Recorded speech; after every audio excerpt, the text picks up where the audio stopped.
Kementerian Kesehatan Republik Indonesia berkomitmen untuk memberikan pelayanan prima kepada masyarakat, terlebih di pos pelayanan terpadu dan puskesmas. Untuk memastikan pemberian layanan kesehatan prima di Posyandu Desa Tanjung Gelam dan Puskesmas Indralaya sebagai 9 pilot proyek di Indonesia, Menteri Kesehatan RI Budi Gunadi Sadikin melakukan kunjungan ke Kabupaten Ogan Ilir. Fokus program kesehatan kedepannya lebih banyak menjaga orang agar tetap sehat, bukan mengobati orang yang sakit. Menurut Budi, dengan masyarakat tetap sehat, maka biaya hidup lebih murah dan kualitas hidup masyarakat juga lebih bagus. Adapun target dari tujuan Menkes Budi ke Ogan Ilir yakni ingin mengembangkan kembali posyandu yang selama ini sempat mati suri.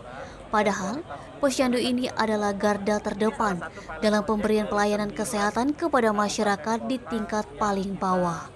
Eti Sumeko TV melaporkan.